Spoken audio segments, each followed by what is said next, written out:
Olá pessoal, bem-vindos. O Homem Sentimental, este pequeno livro, mas grande, de Javier Marias, foi o último livro que eu li deste grande escritor, que eu gosto bastante, e é um livro diferente daqueles que eu já tinha lido. O primeiro que eu li foi Coração Tão Branco, que eu gostei imenso.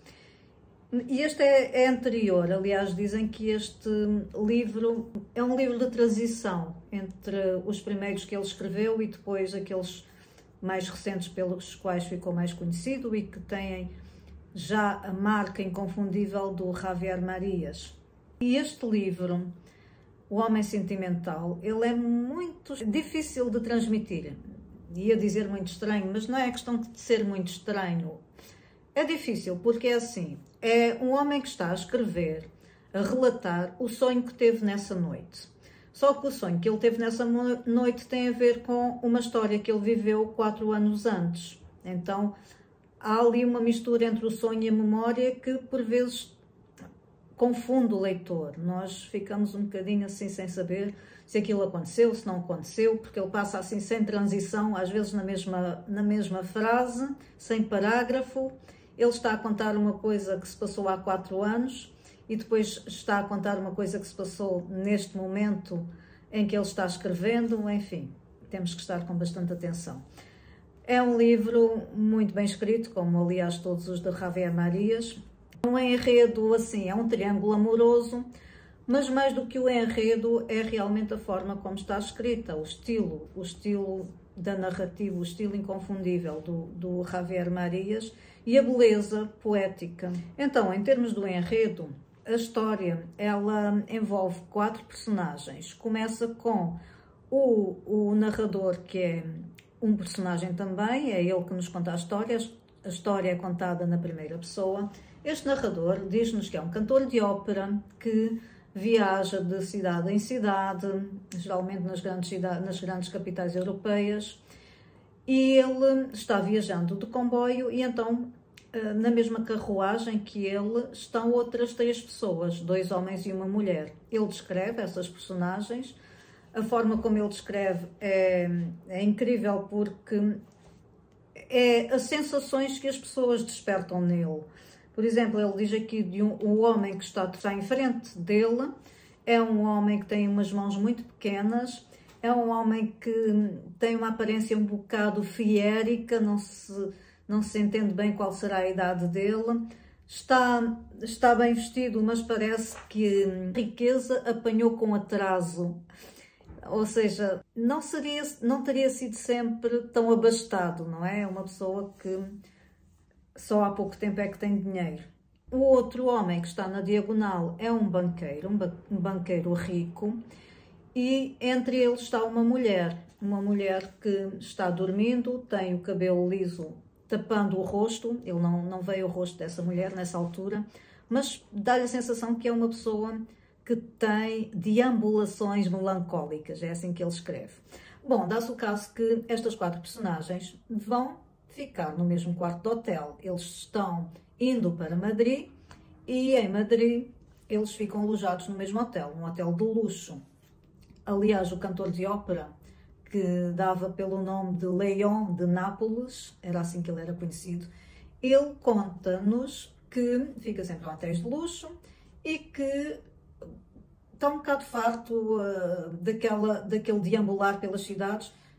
Para ele as cidades é como se fosse uma única, porque ele fica sempre alojado em hotéis de luxo, fica sempre alojado perto do teatro ópera onde vai ensaiar, faz sempre um trajeto curto entre o hotel e o local do ensaio, e as cidades acabam sempre por se parecer, têm monumentos muito parecidos, têm mais ou menos o mesmo desenho, então para ele é como se ele estivesse sempre na mesma. Viaja, mas parece-lhe que é sempre a mesma. E depois anda sempre com aquela sensação de que não pertence àquele lugar e que não faz nada de grande importância ali.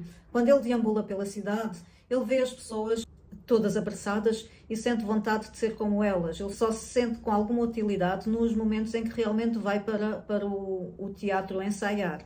Aí sim sente-se perfeitamente integrado. Isto é uma coisa que ele conta ao homem que viajava em frente a ele na tal carruagem, que se encontram-se no hotel. E então este homem diz que se chama Dato, que é secretário do outro homem que viajava lá com ele, que é um banqueiro belga que se chama Manur, e é acompanhante da mulher. O que é isto de ser acompanhante? O outro banqueiro pagava-lhe para ele entreter, ou seja, a mulher não queria acompanhar o banqueiro nos seus compromissos sociais. Portanto, durante o dia ele estava a trabalhar, à noite tinha compromissos sociais, festas, jantares, e a mulher não queria, então ele tinha contratado este indivíduo, o Dato, para fazer companhia à mulher. Ele tinha por função mostrar-lhe os monumentos das cidades, levá-la às compras, levá-la aos museus, a galerias, estar com ela ao pequeno almoço, estar com ela às refeições, aos almoços, aos jantares. Portanto, ele era acompanhante, acompanhava esta mulher. Isto tudo conta este indivíduo ao Leon de Nápoles. O Leon de Nápoles começa então a juntar-se a estes dois, e eles os três, nestes 7 dias em que decorre a história, eles fazem tudo juntos praticamente. Eles vão visitar a cidade, tomam um pequeno almoço juntos, almoçam juntos, enfim, estão sempre juntos. Os outros dois acompanham sempre o Leon aos ensaios de ópera, e não tarda muito para que o Leon se apaixone por esta mulher, que dá pelo nome de Natália Namur. Natália Namur era oriunda de Madrid, espanhola, tinha casado aqui com o banqueiro Namur há cerca de 15 anos. Aliás, sobre ser espanhola, ser de Madrid, o próprio narrador, eu não disse, o Leon de Nápoles, também era de Madrid, só que já não estava lá há muito tempo. Ele tinha vivido lá na sua adolescência e juventude, mas conhecia a cidade. Então, quando ele regressa a Madrid e fica hospedado neste hotel, é como se ele fosse um estrangeiro e um local ao mesmo tempo. Local porque, sim, conhece a cidade, mas estrangeiro porque já não tem referências ali. Os contactos que tinha, ele tinha sido criado por um padrinho, que ele conta, tinha tido uma infância bastante infeliz com este padrinho, porque era um homem que, apesar de ser riquíssimo, também era extremamente avarento, autoritário, controlador. Não deixava o menino ir de uma divisão a outra da casa, não o deixava sair de casa, controlava tudo o que ele gastava, dava-lhe a justa para as necessidades mais básicas. Inclusive a roupa dele andava coçada, enfim, foi uma infância extremamente infeliz. Tudo isto ele vai contar mais tarde a Natália, mais tarde, durante este tempo em que anda com eles, ele irá contar a Natália. E Natália, em determinada altura, diz-lhe que se identificou com aquela história dele, que mais parece uma história das crianças de Dickens, mas que ela se identificou a infância e juventude dele com a vida de adulto dela. Ora, por aqui, nós, os leitores, ficamos com a sensação que ela também estará sendo bastante controlada pelo marido, até porque ele até lhe contratou um homem para acompanhá-la sempre, portanto, estar sempre por dentro daquilo que ela faz. E realmente assim é. Depois vamos saber o que é que se passa aqui neste casamento, quais são as condições muito particulares pelas quais este casamento se rege. Mas então eles saem. Enquanto isso, o narrador vai contando coisas da vida dele, da infância dele, da vida adulta, mas portanto, antes, não é? O período antes. Ele diz que viveu com uma mulher que se chamava Berta. Inclusive é neste dia em que ele escreve esta carta, em que ele escreve este sonho, desculpem, ele recebe uma carta de um tal Noguera, ou Nasser, ou Noriega. Aliás, ele escreve os 3 nomes, é assim mesmo como se uma pessoa estivesse a tentar lembrar. E esta carta deste indivíduo, portanto, este indivíduo era o indivíduo que morava com a mulher dele neste momento atual. Morava com essa tal Berta, porque ele já não estava com a Berta há cerca de 4 anos, ou seja, na altura em que se passou esta história que ele está contando, em que ele encontra estes 3 personagens, nessa altura ele ainda vivia com a Berta. Mas vamos saber depois que ele, entretanto, nessa altura, portanto, termina a relação com a Berta. E vamos saber que ele apaixona-se por esta Natália Namur. Eles estavam todo o tempo juntos. O Dato, que é o secretário, não é? Ele era de certa forma conivente, porque ele de certa forma se apercebeu que estava ali crescendo um interesse excessivo e irregular deste homem por esta mulher.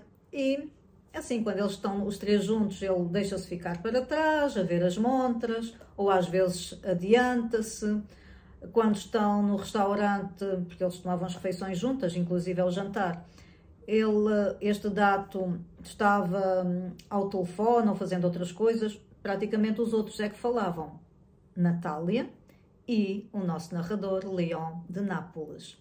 Então vai ali crescendo um clima entre eles dois. Acontece que na noite que antecede a estreia, porque o Leon de Nápoles estava ali para uma estreia, não é? Ele fazia o papel de Cássio na ópera Otello de Verdi. A ópera Otello, que é, portanto, de Verdi, é uma ópera sobre a tragédia Otello de Shakespeare. Então, o nosso Leon de Nápoles faz de Cássio nessa ópera e chega o dia da estreia. Mas no dia antes ele tinha ido jantar, aliás, passou o dia com os outros, não é? E foi jantar com eles, com o Dato e com a Natália. E pela primeira vez nesse jantar, a Natália tinha um decote mais ousado, que dava para ver o início dos seios. E ele ficou assim, mesmo hipnotizado, ficou com uma vontade enorme de estar com ela, sentiu desejo por ela, mas sentiu também que não queria mais continuar com a mulher dele. Aliás, ele começou a imaginar-se com a Natália, daí para a frente. Mas sim, sentia também esse desejo, essa atração por ela, de tal forma que nem pensou, ligou para o quarto da Natália. Só que o quarto da Natália também era o quarto do marido, não é? E quem é que atende o telefone? Precisamente o banqueiro Namur, o marido. E quando ele se dá conta, não é? Ouve a voz do marido, pousa o auscultador. Ok. E pronto, e nada, não é? Só que ele estava tão ansioso, agitado, que o que é que ele resolve? Ele resolve ir procurar companhia feminina. Ele resolve ir até ao recepcionista do hotel e pedir para ele lhe enviar uma mulher, uma prostituta. E sim, o outro faz isso, de forma que a prostituta chega lá ao quarto dele, só que as coisas não correm bem, a prostituta vai cheia de pressa, não faz nada para aquele jogo, não é? Aquele jogo da sedução, não, é assim uma coisa assim bem a frio, então ele perde o interesse completo, paga a prostituta, manda-a embora e pronto, e nada. E fica a mesma agitado e depois lá adormece e, entretanto, no outro dia era a estreia. Nesse dia da estreia está ele a fazer a barba, toca ao telefone. E quem era? O banqueiro Namur. E o banqueiro Namur diz que vai ali ao quarto dele dentro de 5 minutos. Ora, ele fica um bocadinho aflito, diz lá, mas eu ainda estou-me a despachar, tenho que me dar mais tempo, até que o banqueiro diz, então dentro de 10 minutos estou aí. E neste entretanto ele tenta falar com o Dato, porque eles tomavam sempre o pequeno almoço juntos, telefona para o quarto do Dato, mas o Dato já tinha saído, telefona para a recepção, mas não conseguem localizar o Dato, telefona para o quarto da Natália, mas ela não atende. E nisto entra, tocam, batem à porta, é o banqueiro Namur que chega. E quando chega, entra no quarto, ele ainda está meio assim, ainda não terminou de fazer a barba, todo atrapalhado. Entretanto, toca o telefone, que era a Natália. Ele atende o telefone e, quando ouve a voz dela, diz-lhe, desculpa, não posso agora, eu explico depois, falamos mais tarde, e pousa. E o banqueiro, que já estava lá no quarto, diz-lhe o seguinte, receio que isso não vai ser possível. E ele pergunta, o quê? O que disse? Estava falando com a minha mulher e receio que isso não vai ser possível, porque não vai voltar a vê-la. Ah, mas como sabe que era ela? E o outro diz, Sei, porque há pouco ligou para o quarto dela da mesma forma que ligou ontem à noite para falar com ela e eu atendi o telefone e você desligou. Eu fico atrapalhado, tento arranjar uma desculpa, diz-lhe que não, que ele está a interpretar mal, que realmente ele telefonou porque queria dizer-lhe alguma coisa que se lembrou sobre a estreia, mas depois é que se deu conta da hora e desligou. Claro que o outro não ligou nenhuma desculpa e disse-lhe o seguinte: ouça, não vamos estar com brincadeiras, eu sei que o senhor tem, nos últimos dias, eu tenho visto que tem revelado o interesse excessivo e irregular pela minha mulher. E isso eu não posso permitir que avance e eu vou cortar o mal pela raiz, mais ou menos isto que ele disse. Então, ele disse o seguinte: imagino que você saiba que o nosso casamento se rege por condições muito particulares. O Leon disse que não sabia, não. E o banqueiro disse: então, mas a minha mulher não lhe contou nada. Aí ficou realmente surpreendido, porque pensava que ele estava a par, e o Leon disse que não sabia de nada, que a mulher nunca tinha falado sobre ele.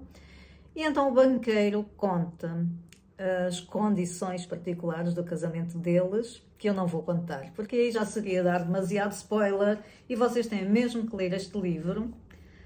Depois o desfecho também é bem interessante e vão ficar com essa curiosidade e vai valer a pena. Só há aqui uma parte que eu gostaria muito de vos ler, que eu achei lindíssimo, lindíssimo.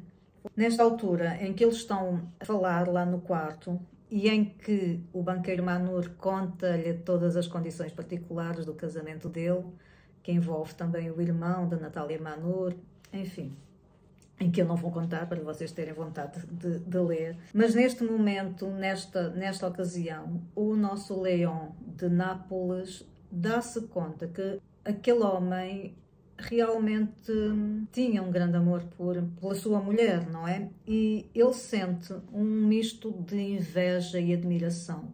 De tal forma que depois escreve aqui, há uma parte que eu achei lindíssima, que diz o seguinte: nunca descobristes nas atitudes ou palavras ou gestos dos outros o que antes nem sequer podíeis nomear. Não haveis visto neles o fulgor que nos falta, a clareza inconcebível, a mão firme e o traço seguro que nunca poderemos ter, o que em tempos se chamou graça.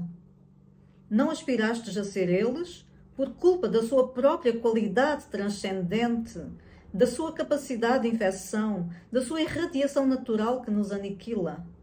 Nunca sentiste a tentação, ou, mais ainda, a necessidade de copiar escrupulosamente o ser de outro para o arrebatardes e vos apropriardes dele? Nunca experimentastes o desejo incontrolado da usurpação? Nunca a insuportável inveja da jovialidade ou do padecimento, da resistência ou da vontade? Nunca os ciúmes sofridos por outro, nunca o seu fatalismo, nem a sua determinação, nem a sua condenação? Quem não desejou condenar-se de uma vez por todas e gozar a fixidez da morte em vida? Quem não aspirou a ser objeto de uma maldição? Quem não ansiou por ficar quieto e perseverar? Eu sou Leão de Nápoles e ainda trago o triunfo pintado no rosto. Quero continuar a ser o que sou, mas sei que nem sempre fui assim, nem tive esse nome. Manur, com o seu inesperado exemplo, ensinou-me a perseverar. Eu gosto muito desta passagem pelo seguinte: o narrador estava falando desta personagem. E esta personagem tinha-lhe causado inveja e admiração, este homem, este banqueiro. Mas há aqui uma parte deste trecho em que eu me esqueci desta história e vi o próprio escritor, Javier Marias, falando sobre outros grandes escritores, sobre a genialidade, essa vontade de ser como esses grandes escritores. Porque ele diz aqui o seguinte, atentem a esta parte: não haveis visto neles o fulgor que nos falta, a clareza inconcebível, a mão firme e o traço seguro que nunca poderemos ter, o que em tempos se chamou graça. A mão firme e o traço seguro. Ele está falando de outros escritores. Ele está falando que adoraria ser como eles. Não haveis visto neles o fulgor que nos falta, a clareza inconcebível, a mão firme e o traço seguro que nunca poderemos ter. O que em tempos se chamou graça. E depois diz aqui mais à frente: não aspirastes a ser eles por culpa da sua própria qualidade transcendente. Ou seja, os outros é que têm uma qualidade transcendente e ele não tem. Eu acho que isto é de uma beleza tão grande que este livro, só por isto, já valia a pena. Só por esta parte, só por este trecho, já vale a pena. Porque é o reconhecimento da grandeza no outro, esta mistura de inveja e admiração. Inveja porque ele queria ser aquele grande, aquele escritor grande que escreve com clareza inconcebível, a mão firme e o traço seguro. E admiração, precisamente, por reconhecer esta transcendência, esta graça, esta genialidade nos escritores. E que liga, ele sai da personagem, das personagens, da história, para ele próprio. Pelo menos esta foi a minha interpretação e eu acho que está correta. E bom, muito mais haveria para contar sobre este livro, que está excepcionalmente bem escrito, de uma grande riqueza. As frases são longas, como as frases do Javier Marias. Nós temos que voltar atrás para ver qual é o fio condutor, porque a frase é tão longa e às vezes mete parênteses, mete ífanes, mete pensamentos no meio e nós temos que voltar ao início da frase para entender sobre o que é que ele está a falar. Talvez seja um pouco difícil de entrar mesmo, não nos perdermos, porque isto é um fluxo de consciência. Mas é de uma beleza muito, muito grande. Tem aliterações, tem palavras que se repetem, por exemplo, o interesse excessivo e irregular é uma expressão do banqueiro Namur em relação ao leão. Ele diz que tinha notado um interesse excessivo e irregular pela mulher dele. E esta expressão, esta combinação de palavras repete-se várias vezes. E aqui fala sobre muitas coisas, mas essencialmente sobre o amor, sobre as memórias, a antecipação e a memória do amor. Aliás, há uma parte aqui que eu posso ler, já no epílogo. Este livro tem 2 epílogos, um deles escrito por Juan Bennett e outro escrito pelo próprio Javier Marias. E neste epílogo, sim, diz o seguinte: o homem sentimental é uma história de amor em que o amor não se vê nem vive, antes se anuncia e recorda. Digamos que é um sentimento que existe sempre algo de fictício para lá do que a realidade lhe dá. Dizendo de outra maneira, o amor tem sempre uma projeção imaginária, por mais tangível ou real que acreditemos que seja num dado momento. Está sempre por cumprir-se, ao reino do que pode ser ou do que pôde ter sido.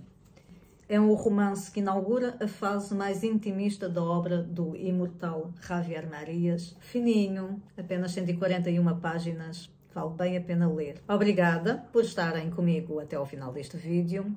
Deixem o vosso like, assinem o sininho para receberem notificações. Eu espero trazer mais resenhas, digam aí se gostaram destas, se gostam dos livros de Javier Marias. Inclusive podem deixar sugestões, algumas eu poderei lê-las, outras não. E até à próxima!